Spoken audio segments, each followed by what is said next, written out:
au nom de Neches, qui organise cette rencontre avec Zayn Fasiki. Donc, ce genre de rencontre ne nous est pas étranger parce que le sigle même de notre association, ça s'appelle Dissonance en français. Donc, la parole dissonante, les images en l'occurrence subversives, ça nous connaît. On a eu l'habitude, on a toujours été habitué à essayer d'explorer un peu les chemins de traverse, pas les chemins battus. Donc c'est vraiment une bonne cliente, j'allais dire. Shams aussi, qui va animer cette rencontre donc, et qui est une des figures du nouveau féminisme, ou une figure nouvelle du féminisme, comme elle voudra, mais qui connaît aussi la scène culturelle et littéraire dans ce pays. Donc, on va parler donc, de littérature, de bande dessinée, de la cause des femmes, des tabous, de tout cela. Il y a toute une série de rencontres qu'on a déjà organisées concernant la cause des femmes et les islamistes, le féminisme au miroir de la gauche, et tout dernièrement le féminisme et la question, le féminisme décolonial. Donc, ce sera encore donc, un chaînon de toute cette série. Et je passe tout de suite la parole à Shams qui va animer cette rencontre. Merci Hichem, marhaba comme les écoles, c'est toujours un plaisir d'être parmi les chaises. J'ai arrêté de compter. C'est un plaisir aussi pour moi et d'avoir à mes côtés l'auteur Zayn Fasiki. Donc j'ai écrit un petit texte à la fin de la présentation, que la présentation va être en français. Et moi je ne suis pas très, j'ai pas trop confiance en moi en français, donc j'ai écrit un petit texte. Présenter Zayn Fasiki serait une tâche très difficile parce qu'au-delà de ses 25 ans, au-delà de son diplôme d'ingénieur mécanique et au-delà de son statut d'illustratrice ou de dessinatrice, qui fait parler d'elle aujourd'hui au Maroc ainsi qu'ailleurs, Zaynab me paraît tout un univers multicolore. C'est à travers son premier bouquin, Chouma, qu'on va présenter aujourd'hui, que je l'ai découverte. Mais il faut dire que Zaynab dessine depuis l'âge de 4 ans. Elle a commencé à faire des bandes dessinées à l'âge de 16 ans et elle voit le dessin comme un refuge ou une thérapie. À travers ses illustrations, Zaynab se voit comme sa propre super-héroïne. Elle se dessine nue, géante, multicolore, en train de veiller sur elle-même, sur les femmes, sur les jeunes et sur son pays, le Maroc. Zaynab se dédie alors à sa vie d'artiste et de militante via le médium du dessin. Elle crée le collectif Women Power qui encourage les femmes artistes et ce bouquin, Chouma, sorti en 2019, dans lequel elle brise les tabous liés au corps et à la sexualité, en témoignant sa vie en tant que femme, en tant que jeune femme marocaine. Chouma est un univers tricolore, rouge, blanc et noir. On va peut-être parler après sur la signification du choix des couleurs. Divisé en 2 chapitres. Le premier chapitre, intitulé « Le corps », Zaynab parle de nudité, de transformation, de diversité et de liberté. Dans le deuxième chapitre, intitulé « La sexualité », Zaynab parle d'éducation, de protection, de frustration, de consentement et d'institution, dont bien évidemment l'institution du mariage. Chouma est donc un manuel à la fois subjectif et objectif, à la fois militant et artistique, et à la fois imaginatif à travers ses dessins et éducatif à travers ses textes vulgarisés. À plusieurs reprises, en contemplant ce livre, je me suis identifiée au combat de Zaynab et toutes les femmes et jeunes femmes au Maroc. Ceci me permet de dire que Chouma s'inscrit aussi dans cette nouvelle vague de féminisme maghrébin qui voit dans l'expression artistique un moyen de lutte. Je cite par exemple des exemples de la Tunisie, le festival Cheftourena d'art féministe, le collectif Shift aussi. Et peut-être qu'après on va pouvoir parler de ce concept qu'est le féminisme nord-africain au maghrébin, l'harmonisation des moyens de lutte. Je pense aussi que Hchouma s'inscrit dans une forme de féminisme à plusieurs facettes, un féminisme qui est conscient des défis économiques et politiques des femmes, tout en mettant en avant les revendications liées au corps. Donc moi je vais m'arrêter ici. Je ne veux pas trop dévoiler le contenu du bouquin plus que ça, mais je vais donner la parole à Zainab pour nous parler de Hchouma et pour nous parler du féminisme, pour nous parler du Maroc. Ça va être un freestyle, comme tu veux. Voilà. Merci beaucoup pour la présentation. Franchement, vous avez tout dit. Bravo. Et alors, je tiens à remercier l'Institut français de Tunisie pour m'inviter. Je remercie M. Hassan Jaïd, un grand libraire, pour préparer ce programme et me proposer pour présenter Hchouma pour la première fois en Tunisie. Donc, merci la librairie Millefeuille. C'est un honneur en tout cas, pour nous les Marocaines, la Tunisie c'est une référence de féminisme. C'est vraiment, on a et pour moi c'est la vérité, parce que j'ai des amies tunisiennes et on voit toujours vos combats, comment vous, depuis la Révolution, c'est vraiment, vous devez être fiers de vous. Et ouais, c'est bien avant, ça c'est sûr, mais je voulais juste mettre en valeur que c'était médiatiquement très... on voit ça dans les médias, surtout après la Révolution. Je parle des médias au Maroc. Alors, pour présenter Hchouma, tout simplement, c'est pas un roman, c'est pas une histoire que je raconte, mais tout simplement, Hchouma, c'est le manuel éducatif laïque que j'ai cherché quand j'avais 15 ans, par exemple, 14 ans, dont j'avais besoin. Et j'ai pas trouvé dans les librairies de mon pays, j'ai pas trouvé même... enfin, on peut trouver des manuels d'éducation sexuelle au Maroc ou dans d'autres pays, mais ils ne traitent pas vraiment la situation au Maroc d'une façon laïque. Je trouve toujours des manuels d'éducation sexuelle dans le cadre d'islam, il faut être marié pour faire ça et ça et ça, alors que pour qu'on soit honnête et clair, pour moi c'est une hypocrisie de dire que, enfin, l'âge de mariage, c'est par exemple 30 ans ou 35 ans, ça dépend des personnes, mais pour dire que on apprend tout sur la sexualité, mais on doit tout faire jusqu'au mariage, pour moi, ça ne reflète pas vraiment la réalité de la société. Donc, c'est pour cela que j'ai créé Hchouma. C'est comme, je ne voulais pas que cette génération et la prochaine génération souffrent la façon que ma génération vraiment a galéré pour comprendre notre corps, surtout dans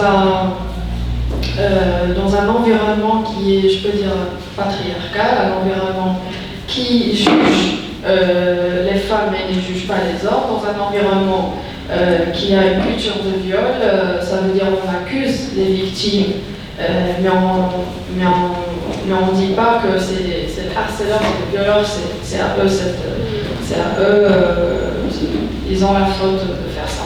Donc, tout simplement, c'est ça, Hchouma. Et je sais qu'en Tunisie, on ne dit pas Hchouma, on dit Hchouma. C'est ça. Mais même de la diaspora tunisienne, parfois, elle utilise le mot Hchouma. Ah, ok. C'est bien.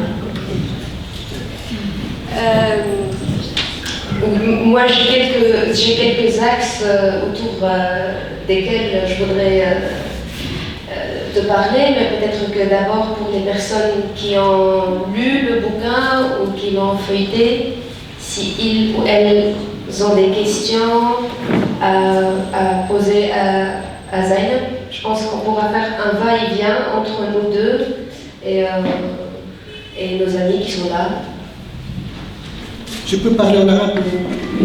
Je pense que oui. مرحبا بك في تونس. أنا تبعتك في بعض الحوارات اللي أجريتها، وخاصة في الحوار على فرنسا 24 السيكونس تاع 10 دقائق تقريبا كنت تشتغل.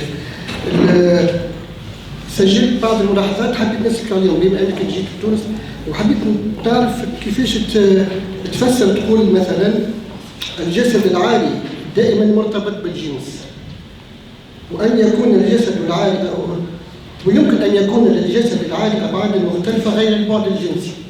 كيف؟ وتقول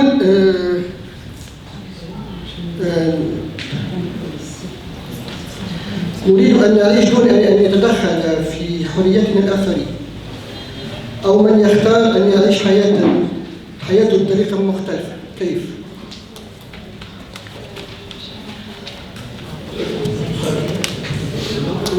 والسؤال الأخير تقول لدينا رغبات نعشقها وهي من المحرمات في المجتمع، وأعمل على جعلها طبيعية جزء من ذاتنا مثل الأكل والشرب. كيف؟ C'est des questions importantes et vraiment c'est une des interviews où j'ai vraiment détaillé des points osés. Donc, alors la première remarque c'est que c'était sur la... قلت الجسد العالي دائما مرتبط بأبعاد أخرى غير. Donc vraiment ça c'est l'objectif de mon nouveau livre, Hishoma, c'est que j'essaye, c'est pour cela que j'ai mis dans le titre corps et sexualité, ça veut dire ces deux chapitres et ces deux concepts qu'on doit séparer. Parce que moi au début je dessinais juste pour le plaisir, c'était un refuge, c'était une thérapie, j'avais juste le stress dans la société et tout d'un coup je me dessinais toute nue dans ma chambre et je me sentais très très bien. Alors quand je commençais à publier ça, sachant que je me dessinais nue, pas pour montrer mon corps ou pour trouver un copain ou un amoureux, je me dessinais juste parce que spirituellement, le corps pour moi c'est une œuvre d'art, c'est vraiment pour moi c'est important le corps pour moi. Donc quand je publiais ça dans les réseaux sociaux, j'étais harcelée, il y a tous les commentaires, c'est que ouais j'aimerais bien vous épouser, vous serez vraiment une femme parfaite pour moi, alors que c'est pas ça, c'est pas pour ça j'ai dessiné mon corps.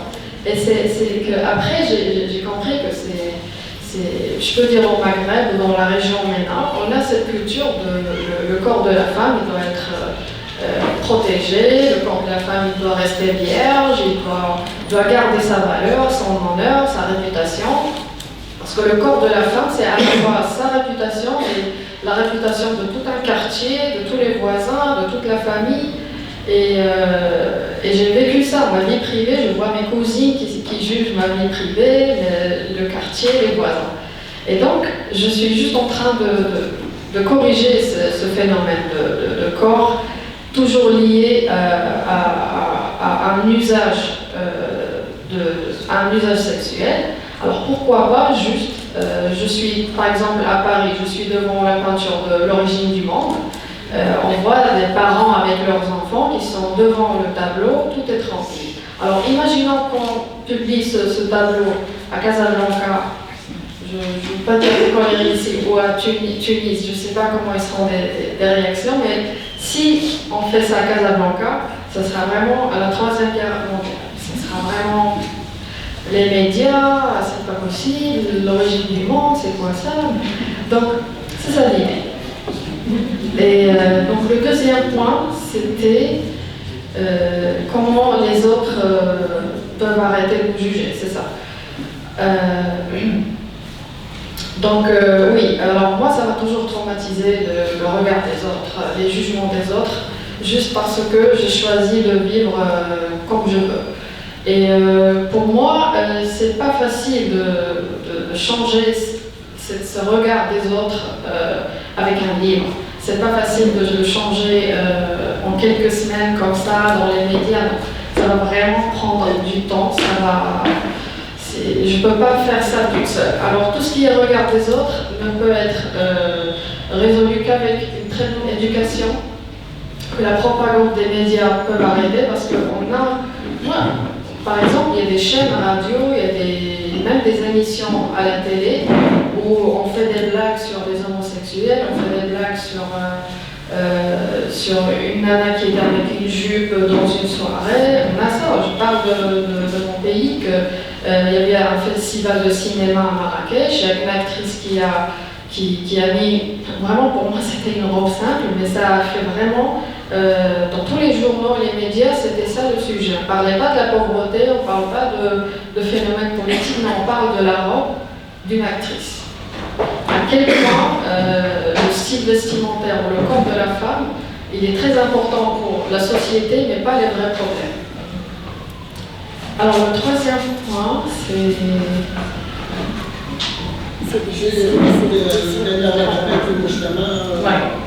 Ouais. Alors ça c'est un point important parce que j'ai dit il faut dépénaliser le plaisir, il faut dépénaliser le désir et que tellement alors moi historiquement je peux dire que l'histoire de toute l'humanité le plaisir c'était pas dans tous les pays, pas dans toutes les régions. C'est vrai que dans des pays, ils ont un épanouissement. Historiquement, c'est prouvé que dans des régions au monde, il y a des tribus qui étaient vraiment décomplexées. En Afrique, on a les femmes qui avaient leur sein, ils ne s'habillaient pas comme maintenant, et tout le monde était décomplexé. On ne jugeait personne pour ce style. Mais là, c'est le contraire.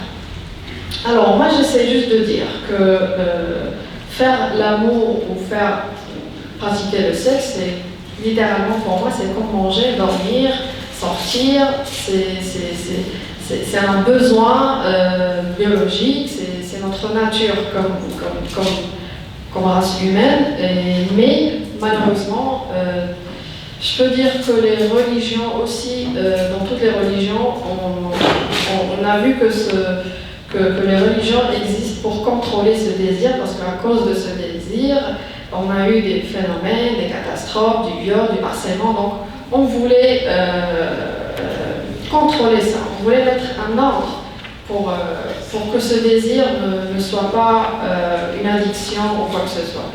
Mais on est là, on est dans les extrémités. Tellement on voulait contrôler ça que là on est au-delà de mettre l'ordre, là on est vraiment dans la frustration. Et moi personnellement c'est comment je vois la situation maintenant, c'est comme ça.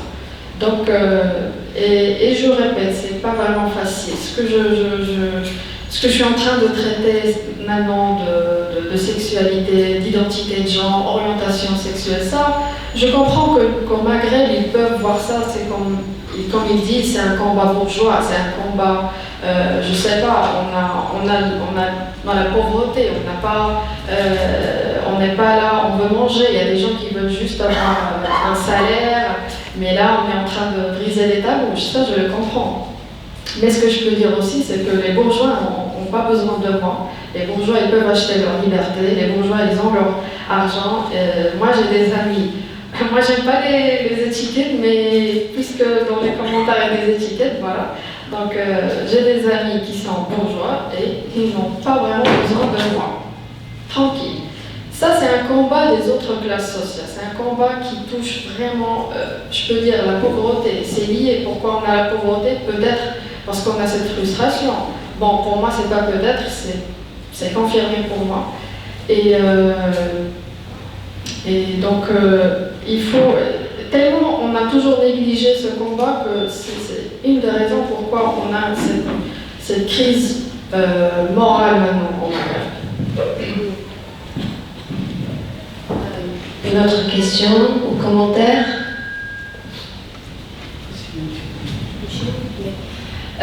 Je voudrais revenir à ce que tu viens de dire là. Est-ce que c'est un combat bourgeois ou pas? Et bien sûr, pour repositionner la rencontre dans le paradigme de la chaise, moi je dis quelque chose, c'est que si on quitte notre maison le matin pour aller travailler ou pour aller à la fac ou pour affronter la vie, on ne laisse jamais son corps à la maison. C'est-à-dire que l'on porte avec nous là où on va, et comme on emporte nos corps avec nous là où on va, je pense que c'est nécessaire de mettre en avant, comme tu l'as fait dans ce livre, toutes les revendications féministes liées au corps. Moi, ce que j'ai trouvé particulier dans le choix, c'est que pour une fois, les corps qui sont dans cette bande dessinée ou dans ce livre plutôt d'illustration, c'est des corps qui me ressemblent. C'est des corps aux cheveux noirs, épais, c'est des corps poilus, ces décors à différentes morphologies. Donc selon toi, Zainab, quelle est l'importance de représenter les corps des femmes africaines ou nord-africaines ou les femmes de la région Bénin dans des livres comme le tien ou même dans des médias qui sont mainstream, c'est-à-dire des héroïnes qui ont en allure? Alors exactement, j'ai mis déjà en valeur la beauté amazigh surtout, parce que pour moi c'est une communauté qui était et qui est encore opprimée en Afrique du Nord, qui était malheureusement colonisée plusieurs fois et on a perdu cette identité amazigh. Et même dans les cours d'histoire, on n'a pas vraiment des cours qui donnent la réalité de ce qui s'est passé aux Amazirs. Donc je voulais mettre ça aussi dans le livre. Après, pour ce qui est beauté, c'est vrai que même moi, ça m'a touchée quand j'étais adolescente. C'est que naïvement, on se compare aux magazines, dans les publicités. Il y a même cette industrie de beauté qui fait cette propagande d'acheter des produits de beauté. Il faut raser, il faut rester comme ça. C'est ça les normes de beauté. Et après, c'est aussi un choix, c'est une liberté pour les femmes qui veulent avoir une telle forme corporelle. Ça, c'est leur liberté. Mais le problème, c'est quand on force, c'est quand on fait une propagande et que les jeunes filles se comparent et disent que pour me marier, il faut que je sois comme ça. Donc, il y a une scène de hammam public dans le livre, c'est ma préférée. Et c'est parce que moi, ma première fois à hammam public, c'était quand j'avais 10 ans. Et une fois, et avant 10 ans, pour moi, le corps, il avait une telle forme. Mais une fois j'ai rentré dans le hammam public, j'ai dit waouh, j'ai vu pour la première fois les vrais corps, j'ai vu tous les types de corps et j'ai dit ah ok, donc c'est comme ça. Donc ça m'a inspiré et vraiment après le hammam public, j'ai commencé à dessiner les corps de toutes les formes. Et tu penses que, parce que en tant que féministes, nous nous demandons toujours qu'est-ce que nous sommes en train de laisser pour les nouvelles générations de femmes et de féministes. Je te donne l'exemple de la Tunisie. Dernièrement, dans certains mouvements, on s'est retrouvés en train de lutter avec des jeunes femmes qui ont 19 ans, qui ont 20 ans, etc. Ces femmes-là, en janvier 2011, lors de la Révolution, elles avaient 11 ans et 12 ans. Donc même les revendications qu'elles sont en train de formuler maintenant sont des revendications totalement différentes des autres générations. Pour toi, ton livre, paru au Maroc, puis aujourd'hui en Tunisie, quel apport est-il en train d'offrir à cette nouvelle génération de féminisme, selon toi? En Tunisie ou au Maghreb ou dans toute la région ou dans le monde? Alors bien sûr, on dit qu'il y a la première vague, la deuxième, la troisième vague de féminisme. Mais vous ne l'avez pas nécessairement. Voilà. Moi, en fait, je pense que cette façon de dire troisième vague féministe, ça c'est vraiment c'est un calcul américain-européen. Ça ne peut pas être appliqué en Afrique ou en Asie ou en Amérique du Sud parce que je pense qu'on est encore dans la première et deuxième vague, je peux dire la deuxième vague féministe parce qu'on est encore en train de lutter pour des droits qui sont vraiment basiques et tout ce qui vient après dans la troisième vague, par exemple, c'est ce qu'on vient de dire là, c'est la beauté, ça c'est aussi important. Mais en tout cas, ce que je peux, c'est dans cette question de ce que je peux offrir, c'était ce manuel. Et même si au titre on lit au Maroc, pour moi ça peut être flexible dans tous les pays de la région MENA.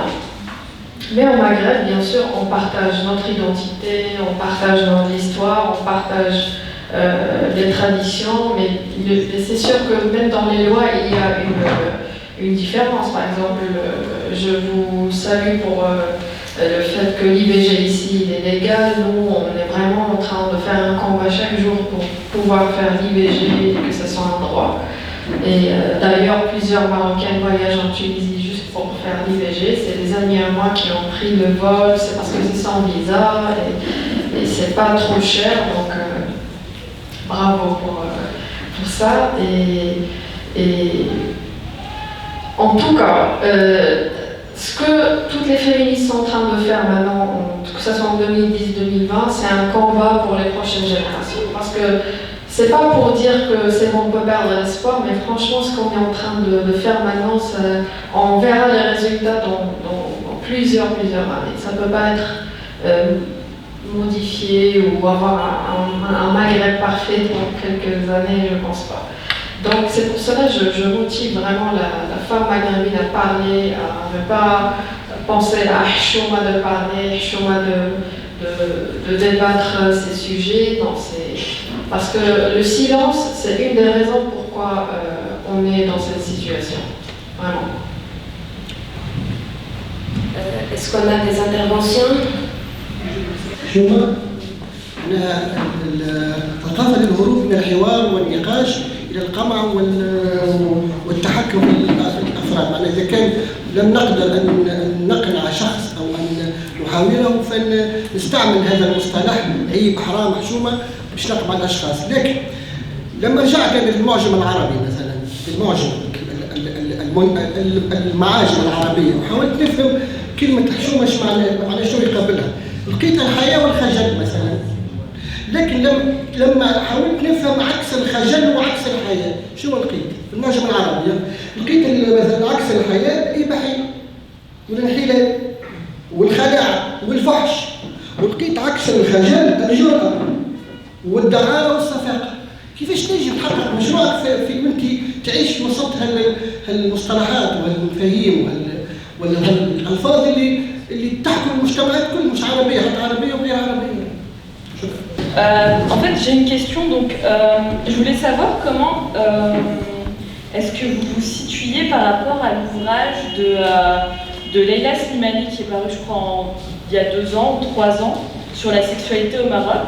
Genre, est-ce que vous êtes dans la continuité? Est-ce que, c'est intéressant parce que c'est 2 ouvrages qui ont été tous les 2 publiés en France qui parlent de la sexualité au Maroc et qui essayent, à ce que je comprends, de briser des tabous. Et donc la question que je pose, c'est où est-ce que vous vous situez par rapport à cet ouvrage et qu'est-ce que vous entendez par la notion de tabou? Merci. Salut Zainab, ravie de te revoir, c'est 1 an en fait, toutefois. Et je suis super heureuse de te revoir ici, avec Shams aussi, ça fait une très belle image. Donc je voulais te demander en fait l'année dernière, donc ton livre n'était pas encore publié, tu parlais beaucoup de la réception du public marocain, de tes illustrations, tout, enfin il y avait des réceptions encourageantes, mais il y avait aussi beaucoup de personnes qui étaient là à critiquer le fait que tu montres des décors illustrés de femmes nues. Et je voulais savoir si ça a un peu changé maintenant que c'est en livre en fait, et que c'est publié dans des librairies. Est-ce que tu penses qu'il y a quelque chose qui a changé en tout cas dans la réception de ton travail? Je suis très contente de voir qu'il y a une partie sur l'éducation sexuelle et je voudrais aussi dire que je considère que nous les femmes, qui sommes en partie victimes, sommes aussi extrêmement responsables. Nous sommes tour à tour mères, à l'occasion de tante ou grand-mère ou Toliroa. Et nous avons une part de responsabilité d'éducation aussi. Et donc, ça nous incombe énormément ce que nous inculquons aux prochaines générations. Et ce qu'on voit jusqu'à présent, c'est que très souvent, elles en souffrent, mais elles recommencent. En mettant en avant le fils, ou en laissant de côté la fille, ou bien le fils a le droit de faire ce qu'il veut, la fille, elle doit rester à la maison, et ainsi de suite. Donc ça aussi, je pense que c'est quelque chose qu'on devrait travailler dans nos sociétés. Et y réfléchir à 2 fois avant de réagir d'une manière ou d'une autre, par rapport à nos enfants et par rapport aux prochaines générations.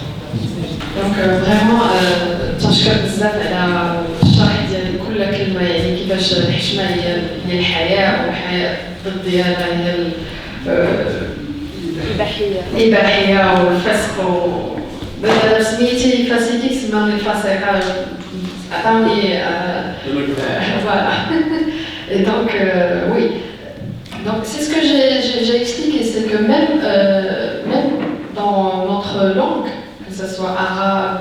والدارجه عندنا يعني هذا الموضوع هذا ديال الجنسانيه والجندر ولا اي حاجه عندها علاقه بالجسد ديالنا حتى في الكلمات كنشوفوا داك الطاقه داك المعنى السلبي في الشرح يعني بحال دابا الحياء بودور سا اون بو لاكسبتي مي باش نقولوا إباحية باش نكونوا واقعيين يعني عندها واحد المعنى سلبي يعني ça a une connotation négative et c'est une des raisons pourquoi j'ai choisi la langue française pour rédiger ce livre parce que j'étais coincée باللغة الدارجة المغربية بعد مثلا في اللغة الدارجة باش نقولوا homosexuel نيجليجيسيا ما عندهاش كلمة اللي هي تكنيك ما عندناش كلمه اللي هي فيها يعني بكل احترام نقولوا واحد نيجليجيسيا بالدارجه ما عندناش عندنا غير يعني الكلمات اللي كنخدموها في السب يعني لي انسولت ف انا دابا خدامه في واحد البروجي اللي هو انديبوندون je suis désolée si je suis en train de faire un mélange entre des langues c'est que je prépare enfin, je commençais ces ateliers, c'est que linguistiquement, on veut chercher les mots pour décrire. C'est parce que moi, je peux faire chemin en arabe. En arabe, ça sera facile, mais je veux Dalija. Parce que dès le début que j'ai créé chemin en 2018, quand الهدف ديال الحشومه.com يكون بالدارجه كاع المواطنين المغاربه يدخلوا gratuitement يلقاو هذه la plateforme. Mais j'étais coincée. Et c'est déjà une des raisons علاش عندنا الثقافه ديال الحشومه حيتاش ما عندناش الكلمات فبابا وماما ما يقدروش يشرحوا لي هادشي حيتاش ما عارفينش الكلمات في لي كارتي بوبولار ما كاينينش الكلمات ف اوتوماتيكمون ما غاديش نهضروا على هاد المواضيع دونك اون فوا غنسالي هاد المشروع ديال الكلمات الحشومه يقد يخرج بالدارجه وحتى في الموقع نقد حيتاش هاد الكلمات ديال الاباحي الفسق الفتنه هادشي كله خصو يتبدل لانه سي اون فاسون نيجاتيف دو فوار le plaisir, le désir, les mots. Pour moi, l'amour, ça ne doit pas être mal vu, mais c'est la violence. Parce que là, la violence, elle est acceptée dans notre société. On voit une bagarre dans la rue, c'est bon, c'est la violence, on est habitué. Mais s'il y a un couple qui s'embrasse, on sera tous choqués, on appelle les flics, donc il faut corriger ça. Et voilà, donc la deuxième question, c'était par rapport à le livre de Leila Slimani, Sexe et mensonge. En fait, j'ai trop admiré ce livre parce que c'est des témoignages de plusieurs femmes marocaines que je connais en personne déjà. Et j'ai lu la BD Paroles d'honneur, c'est une version illustrée de ce livre. Et oui, c'est un livre qui expose l'hypocrisie tout simplement de la société. C'est un livre qui illustre des vraies histoires.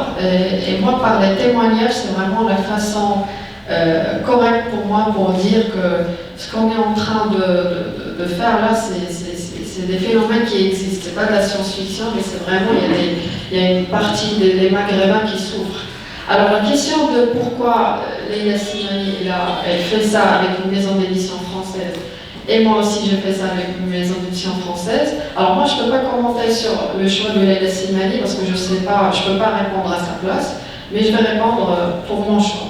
Alors Hchouma, dès le début, il devait être publié avec des maisons d'édition marocaines et malheureusement, il y avait vraiment un problème de communication. Et je me rappelle des premières réunions, c'était vraiment des réunions fatigantes pour moi. Ils m'ont dit, par exemple, j'envoie le sommaire, je vais parler de ça. Et ils m'ont vraiment dit que non, vaut mieux qu'on évite cette partie. Bon, ça sera bien d'éviter ces chapitres. J'ai dit, bon, allez, ça ne va pas marcher. Donc j'ai laissé tomber parce que tout simplement, j'avais pas le choix et aussi c'est fatigant déjà pour briser les tabous, ça ne doit pas commencer avec la censure. Donc j'étais censurée. Donc il y a tout le monde qui dit oui, j'ai fait un livre, pourquoi avec une maison d'édition parisienne? C'est tout simplement, si on les avait au Maroc, ça sera avec grand plaisir que je fasse ce livre. Si on n'a pas, et qu'il y a plusieurs maisons d'édition sur Sakulalet qui distribuent dans tous les pays, donc pourquoi pas. Alors,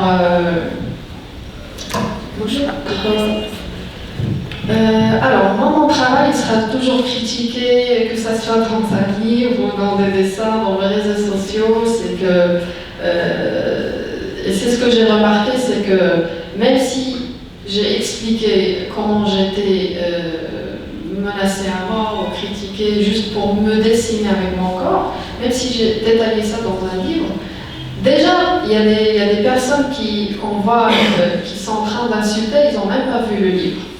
Ah non, automatiquement ça vient de Zeynep Fasiki, il faut insulter.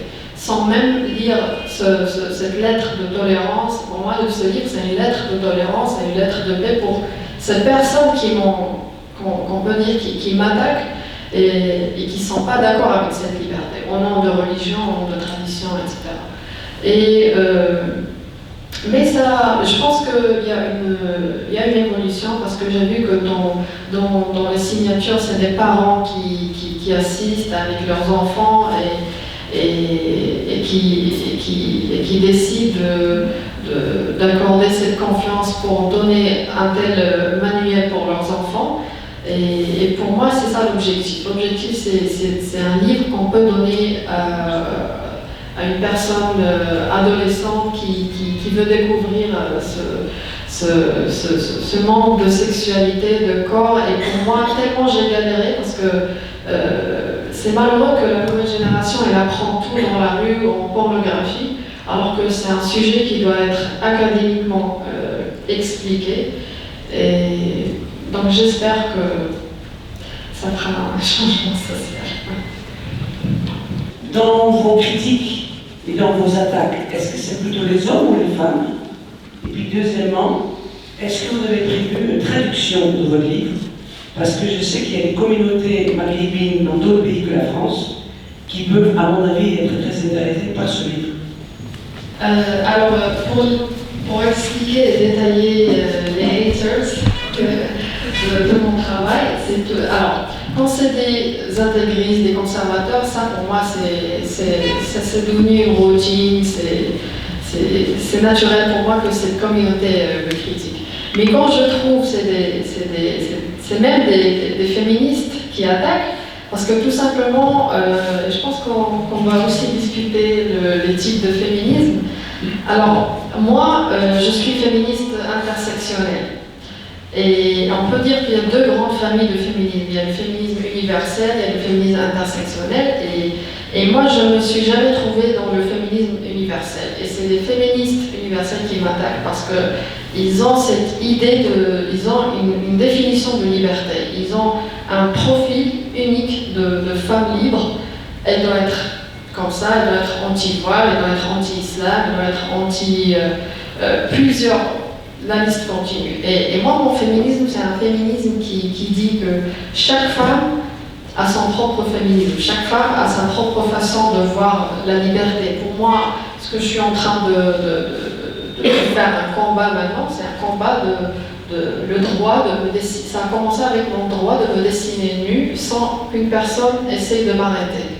Alors on peut voir d'autres féministes en France et ils veulent bosser dans les sociétés avec leur voile par exemple. Donc on voit qu'il y a une diversité et le féminisme ça change selon notre besoin, selon notre façon de voir comment la société nous freine. Et même ce débat de voile et de hijab, ça énerve encore une communauté de féministes parce que ça a fait polémique récemment que... Et moi je suis d'accord, moi je suis déjà agnostique, je suis pas d'accord avec le concept de me couvrir pour éviter que les hommes s'excitent, ça on est d'accord avec ça. Mais j'ai des amis musulmans qui portent le voile et franchement ils me font pas mal, ça me concerne pas. Donc j'ai pas le droit de les attaquer et dire toi franchement c'est la honte, tu peux pas être musulmane féministe, tu peux pas être avec ton voile et tu t'exprimes avec tes idées. Non, donc moi comme féministe intersectionnelle, c'est ça l'idée, c'est que et même quand je me dessine nue, je suis attaquée par exemple par les musulmans. Un jour j'ai fait une affiche, c'est le même événement, j'étais avec Bouchra à Paris, et j'ai fait une affiche de profils de femmes et j'ai dessiné une avec voile. Et dans les commentaires, c'était des athéistes qui m'insultent.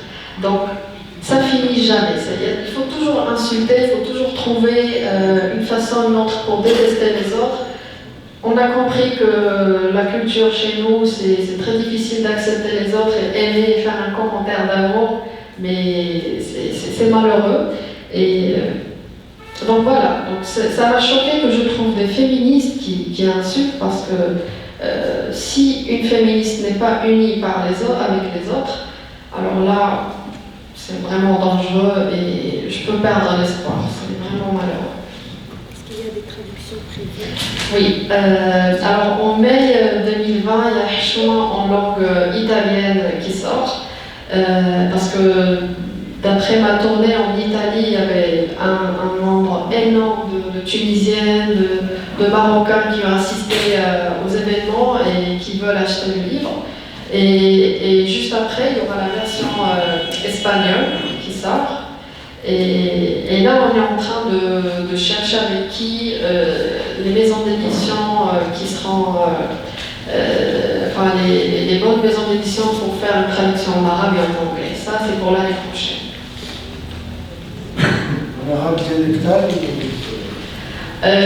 En arabe, c'est Fosha. Mais tout ce qui est Darija, ça, comme j'ai dit, pour moi, actuellement, c'est impossible pour moi de traduire parce qu'il n'y a pas les mots. Il faut vraiment finir les ateliers pour effectuer ça. قلت انه الكتاب حشومه هو تصالح بين الجسد والدين في بلد يعتبر ان الجسد المرأة شأن المجتمع تحكم العقلية الذكورية. معناها المشروع هو محاولة لمصالحة بين الجسد والدين. انت تعرف انه ثم فرق بين الجسم والجسد. لما معناها لما تقول جسم عادي وتتعدى الكلمة، لكن لما تقول جسد يقابلها العري. وفي ثقافة في مجتمع وثقافة مبنية على قيمة الإنسان في الروح وفي النفس مش في الصورة والشكل.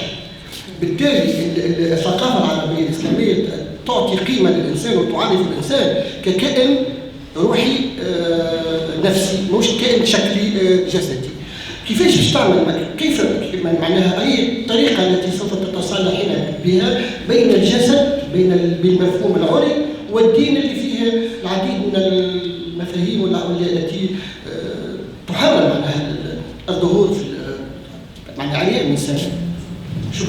هذا سؤال مهم حيتاش كل ما هو حماية الجسد ودين نقدر نقول إن الديانة بالضبط لأنه يعني القوانين تختلف من دين لدين. إذا الإسلام ماشي بحال اليهودية، ماشي بحال المسيحية، ماشي بحال الهندوسيين، ماشي بحال يعني كاع الديانات كل ديانة عندها الآيات ديالها. Zainab, est-ce que tu peux parler en français parce qu'il y a des non-arabes? Ah ok, ça marche. Donc comme j'ai dit, cette question qui traite la liberté de corps avec tout ce qui est religion, ça dépend de quelle religion. Mais moi, aujourd'hui, je vais choisir la religion d'Islam parce qu'évidemment, c'est la religion qui a le pouvoir en Maghreb, je peux dire ça. Et donc, alors, en ce qui concerne l'islam, on sait que dans le Coran, il y a des versets qui disent que oui, il faut que la femme se couvre, son honneur, sa réputation, ça on est d'accord. On a bien vu que l'héritage était expliqué d'une façon où il n'y a pas d'égalité, là on est d'accord. Mais comme moi je suis vraiment une grande fan de Fatima Mernissi, c'est une autrice qui a traité l'islam et la démocratie dans tout ce qui est liberté individuelle d'une façon extraordinaire parce qu'elle s'est concentrée avec l'islam sur le pouvoir de la femme avec ses activités politiques, scientifiques, parce qu'elle a répondu à la question est-ce qu'une femme musulmane peut diriger un État? Et elle a répondu dans ce livre que oui, une femme musulmane, même à l'époque du prophète, il y avait des femmes fortes dans le business, dans la vie de Mecca, il y avait des femmes fortes, etc. Donc, c'est pas facile de répondre à cette question parce que même moi, je cherche une réponse. Même moi, je suis bloquée. Et je peux dire que tout simplement, moi, j'aime pas l'hypocrisie parce que l'islam, son slogan, c'est la paix. C'est une religion qui est basée sur la paix. Et même le mot islam, ça vient de salam. Mais moi, j'ai pas vu ça. Honnêtement, j'ai pas vu salam. Je vois que des insultes, que des attaques. On fait quoi que ce soit comme femme. Déjà, on a la chance d'avoir le droit de respirer. Sinon, je sais pas, ce sera vraiment compliqué d'être. Et moi, j'ai déjà le fait d'être femme au Maghreb, c'est déjà, ça c'est déjà un pouvoir. C'est, comme on dit, c'est déjà un talent. D'être femme au Maghreb, c'est un talent. Parce que c'est pas facile. Sauf si on accepte d'être soumise, et là, c'est bon, on est tranquille. Mais si on n'est pas soumise, notre vie sera juste un combat. Donc, je ne sais pas si je peux répondre. C'est compliqué comme question, mais j'espère qu'un jour que la communauté musulmane juste arrive à pratiquer cette paix qui prétendent dire que ouais, c'est une religion de paix. Ben, on aimerait bien voir cette paix. Bonjour, je voudrais savoir si au Maroc il a pu y avoir des enquêtes sur la sexualité des femmes marocaines. Parce que par exemple en Tunisie, il y a eu une enquête qui est relativement récente, dont les résultats ont été en partie publiés dans un livre qui a été écrit par une psychothérapeute psychanalyste qui s'appelle Nedra Ismail, et qui montre que la sexualité des Tunisiennes se porte très bien, malgré les tabous, qui sont par ailleurs respectés. Et donc il y a une immense hypocrisie dans tout ça, puisque le résultat de cette enquête montre que 75% des femmes ont des rapports sexuels avant le mariage. Alors, ça se distribue de cette façon. Il y a 5% des femmes qui arrivent au mariage en n'étant pas vierges et qui s'en tapent complètement, et ça ne les empêche pas de trouver un mari. Il y a 20% de femmes qui arrivent vierges au mariage, ce qui ne signifie pas qu'elles n'ont pas eu de rapport sexuel. Et il y a donc le reste, 75% de femmes qui ont des rapports sexuels et qui font une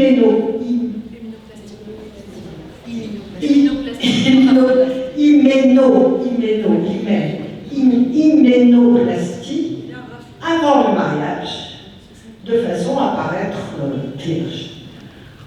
Y compris, d'ailleurs, cette enquête a été faite essentiellement auprès des médecins, gynécologues, etc., mais aussi auprès de jeunes, je ne sais plus par quel moyen, je m'en souviens plus très bien. Et c'est très parlant, parce que il est clair que dans les sociétés anciennes, patriarcales, où la maîtrise du corps de la femme était indispensable pour assurer l'ordre patriarcal, etc., il était nécessaire que la femme soit vierge. Il ne faut pas oublier qu'à cette époque-là, les femmes, d'une façon générale, se mariaient extrêmement jeunes. 16, 17, 18 ans, déjà si on se mariait à 20 ans, on était presque une vieille fille. Or, jusqu'à aujourd'hui, presque toutes les études dans le monde entier montrent que le premier rapport sexuel chez les filles, quel que soit le pays, même en Suède, c'est autour de 17 ans, 18 ans. Donc, qu'une fille qui se marie entre 16 et 18 ans soit vierge n'est pas un problème, dans la mesure où sa sexualité, son désir, etc., ne se sont même pas encore éveillés.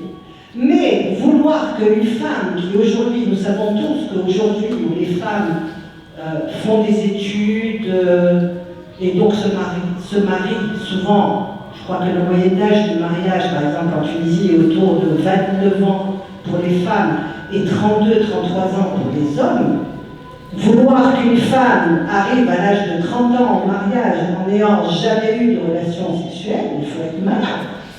Ou alors il faut que qu'il faut qu'on veuille rendre la société tunisienne malade. Et donc il est tout à fait normal que des femmes qui n'ont pas envie d'arriver complètement folles et hystériques aient une sexualité et riche en allant se recoudre. Donc il y a une immense supercherie dans cette histoire. Et je voulais savoir si éventuellement au Maroc il y a eu des enquêtes de ce type, parce que ce serait quand même très intéressant. J'avais besoin de savoir les chiffres sur cette situation en Tunisie. Alors, malheureusement, chez nous, il y avait des enquêtes pour savoir la situation chez nous, mais malheureusement, alors, c'est par coïncidence, c'est que récemment, il y a juste 1 ou 2 semaines, ça a fait polémique au Maroc, c'est qu'ils ont fait une enquête, mais en fait pour savoir combien de Marocains sont contre le sexe hors mariage. Et ils ont trouvé que le chiffre c'est 88%. Excusez-moi. Oui. Alors, dans cette enquête, ils ont interrogé les hommes en même temps voilà. pour savoir qu'est-ce qu'ils pensaient de la virginité. Et effectivement, 75% à peu près, si je me souviens son nom, des hommes continuent de revendiquer la virginité au mariage. Donc, franchement, j'espère pour eux qu'ils vont lire cette enquête parce qu'ils vont se rendre compte que vraiment ils sont cons. Oui, voilà. Dans cette enquête, il y avait tous les Marocains qui se moquaient de cette enquête. Comment on était sûr qu'ils ont demandé que les Marocains qui sont contre. Moi, dans cette enquête, personne ne m'a demandé. Il n'y avait personne dans mon appartement qui demande mon avis. Donc, sur quoi est basée cette enquête? Et donc, ça ne reflète pas la façon de voir, la vraie situation au Maroc, mais déjà, il y a même des personnes qui n'oseront pas dire que oui, moi je ne suis pas vierge et je suis célibataire. Et dans cette enquête, je suis sûre qu'il y avait des jeunes filles marocaines qui ont juste dit des mensonges et qui ont dit ah oui, moi je suis contre le sexe en mariage, alors qu'elle avait des aventures toute sa vie. Et moi je suis d'accord avec vous. Donc moi j'aimerais bien qu'on fasse une enquête sur les Marocaines qui ne sont pas vierges et qui sont célibataires, sur les Marocaines qui pratiquent tout ça, mais je suis sûre qu'ils ne pourront pas répondre. Je suis sûre qu'il y a... Parce que c'est chouma et une fois il y a une loi qui dit que le sexe hors mariage est illégal, ils ont même peur de dire ça. Tout le monde a peur de déclarer ça. Parce que... on peut être en prison, il y a même un test de virginité avant plusieurs filières militaires, même pour le mariage, il y a des familles qui demandent un test de virginité avant le mariage. Ça sert à rien si... Voilà. Et hier, ils m'ont confirmé qu'ici en Tunisie, il y a plusieurs opérations d'immunoplastie. Wow. Je crois que le chiffre qui avait été donné par le gynécologue était assez faramineux. Je ne sais plus, 3 par jour, Mais moi, j'ai une question pour vous, c'est que quand ces femmes pratiquent cette opération, est-ce que le mari ou bien les deux familles ne sont pas au courant, bien sûr, de ça? Donc ils pensent qu'elle est vierge. Parfois, le mari, j'imagine, souvent, si elle se marie avec celui avec qui elle a des rapports sexuels, mais elle le fait pour la belle famille. Ah, voilà. Si encore une fois, elle se marie avec l'homme avec qui elle a eu des rapports sexuels, c'est plus par rapport à la belle famille qu'elle va se faire recoudre. Mais arrêter de généraliser, je pense, et puis se baser sur Pardon? Il faut arrêter de généraliser et se baser sur une seule enquête pour juger un aussi un Il y a une enquête.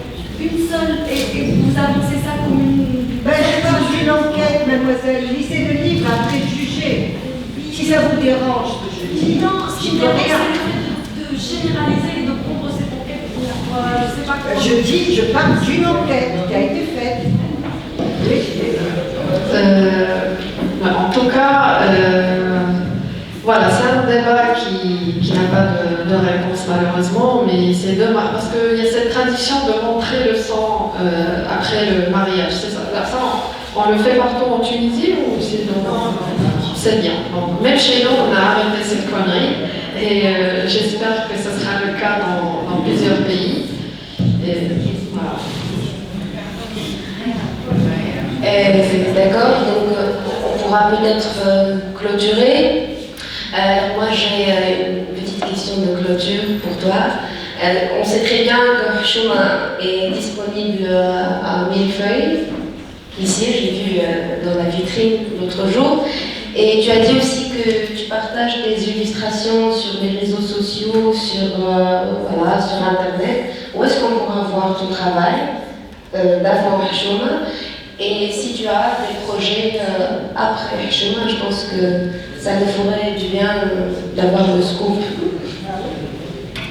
Oui, parce que vous avez dit que Chouma c'est mon premier livre. En fait, j'ai fait 7 livres avant Chouma, mais c'était juste c'était une production indépendante.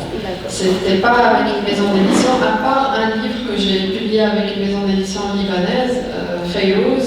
Ça, c'est une BD que vous pouvez trouver c'est dans le site web de Toshfesh que vous pouvez commander en ligne. Mais c'est une BD qui ne parle pas des tabous sexuels, c'est une BD qui parle tout simplement sur la liberté de voyage des jeunes filles. Parce que moi, quand je devais voyager à 19 ans en Espagne, après le visa de Schengen, je devais prendre le visa parental. Et ça m'a trop traumatisé cette expérience parce que je suis jeune et je voyage toute seule, je suis dans un hôtel, donc c'est la honte, c'est Chouma, c'est haram de faire ça. Et j'ai fait même 3 livres qui font l'éducation politique et je mettais vraiment l'accent sur l'importance de voter, l'importance de comprendre l'hiérarchie politique, à qui on peut voter, parce que moi je pense que notre combat il sera vraiment incomplet si on ne vote pas. Parce qu'on ne peut pas dire oui je ne vote pas, je m'en fous carrément, en tout cas ça ne sert à rien. Mais non, on laisse les méchants gagner, on laisse les mauvais leaders prendre le pouvoir, prendre la parole. Donc moi, à chaque fois, je vote et je ne perds pas l'espoir. Et dans mes réseaux sociaux, j'invite tout le monde à voter.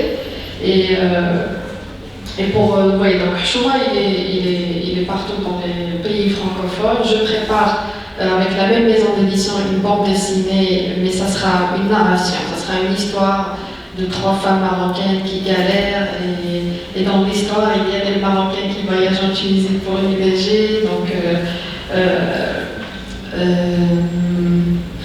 donc c'est ça. Et mon travail, je publie donc avec le même nom et prénom sur Instagram, Facebook, Twitter. Merci. Et merci beaucoup, vraiment merci.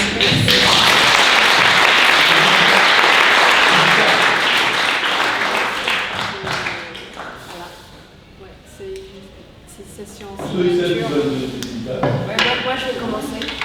C'est ma copine.